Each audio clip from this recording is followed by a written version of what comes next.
Assalamualaikum warahmatullahi wabarakatuh. Izin memperkenalkan diri, nama saya Lutfia Rizky Yuniarti dengan NPM 2013-05-3092 dari kelas 4B PGSD Angkatan 2020.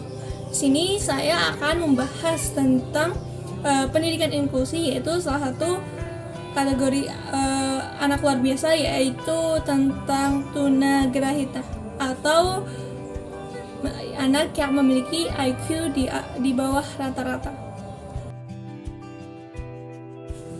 IQ atau singkatan dari Intelligent Quotient dianggap sebagai patokan kecerdasan seseorang yang berkaitan dengan logika kognitif. Seseorang anak memiliki IQ yang berbeda-beda. Beberapa di antaranya memiliki IQ yang tidak terlalu besar, sehingga dianggap sebagai tunagrahita. Nah, tunagrahita adalah istilah dalam Indonesia yang menggambarkan seseorang dengan keterbatasan intelektual atau intellectual disability. Nah, dilansir dari Special Olympic, tunagrahita atau keterbatasan intelektual adalah istilah yang digunakan ketika seseorang memiliki keterbatasan tertentu dalam fungsi dan keterampilan kognitif, termasuk komunikasi, keterampilan sosial, dan perawatan diri. Nah, masalah-masalah yang bisa menyebabkan seorang anak menderita tunagrahita. Yang pertama adalah kondisi genetik ya. Jadi, tunagrahita dapat disebabkan oleh kondisi genetik yang diwariskan orang tua ataupun mutasi yang terjadi saat peluruhan gamet. Nah, kondisi genetik yang dapat menyebabkan tunagrahita adalah Down syndrome, Fragile X syndrome, dan juga phenylketonuria. Nah, yang kedua adalah masalah saat kehamilan. Tunagrahita dapat terjadi pada janin yang awalnya sehat dalam perut ibu. Hal tersebut dipicu oleh hal-hal yang mengganggu perkembangan janin. Di antaranya yaitu adalah malnutrisi, infeksi, preeklamsia, serta penggunaan alkohol, narkoba, dan obat-obatan tertentu.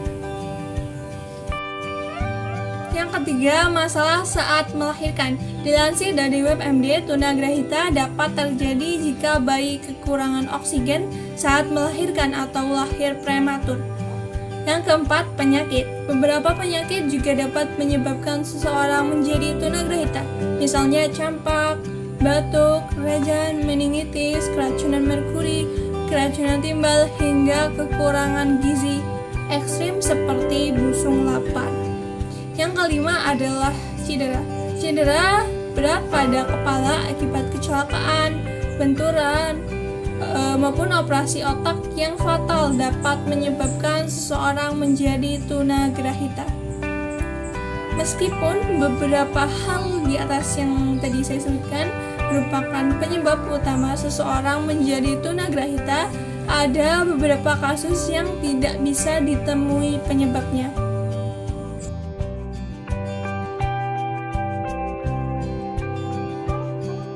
Sana, maju ke depan. Tepuk tangan buat Wahyu.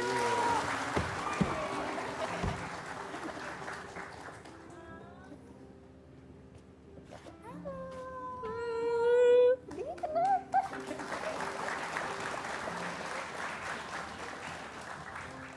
Ini sama bapak sama ibu. Oh, mau duduk di mana? Wahyu? Di sini aja. Sini? Di sini mau? Oke. Iya. Oh, Wahyu ini bawa apa? Oh, di sini maunya? Boleh, boleh. Ini bawa apa sih? Coba. Oh, di sini duduknya. Ini kita tanya dulu ya. Wahyu, dari Jogja naik apa? Pesawat ya? Seneng? Pak Win, oh manggil Bunda itu ya, Bude ya. Naik pesawat takut nggak? Enggak. Seneng naik pesawat. Aku mau tanya, cita-citanya Wahyu mau jadi apa? Pilot. Setelah melihat video Wahyu tadi, kita bisa nih melihat ciri-ciri penyakit tunagrahita yang diderita oleh Wahyu. Yang pertama, dia mengalami kesulitan dalam berbicara ya. Jadi dia di usia 13 tahun dia mengalami kesulitan berbicara. Selanjutnya dia mengalami kesulitan saat berjalan, memang harus pelan dan sering terjatuh juga. Selanjutnya, kesulitan agak memahami ucapan dari orang lain.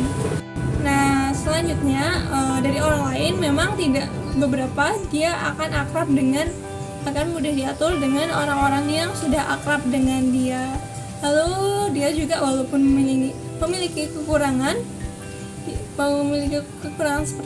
seperti tadi, dia juga anaknya tetap semangat ya. Jadi banyak nilai yang bisa kita ambil dari kisah Wahyu Setiawan tadi. Nah, selanjutnya adalah cara mengatasi anak tunagrahita. Jika mendapat anak dengan ciri-ciri tunagrahita, maka dapat dilakukan diagnosis.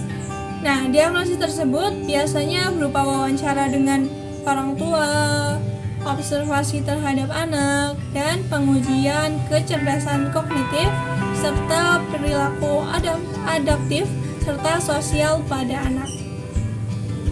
Nah, untuk mengatasi seseorang dengan tunagrahita dibutuhkan pengetahuan yang mumpuni tentang kondisi keterbatasan intelektual anak tersebut. Nah, orang tua juga bisa meminta bantuan dengan tim profesional untuk merencanakan pendidikan anak tunagrahita sesuai dengan kebutuhan individunya. Mempelajari hal tentang tunagrahita mendorong kemandirian anak, melibatkan anak dalam berbagai kegiatan, menyekolahkan anak sesuai kebutuhan khususnya, dan berdiskusi sesama orang tua dengan anak tunagrahita adalah sesuatu yang diperlukan. Hal tersebut dengan tujuan tunagrahita dapat tumbuh dengan mandiri dan menjalani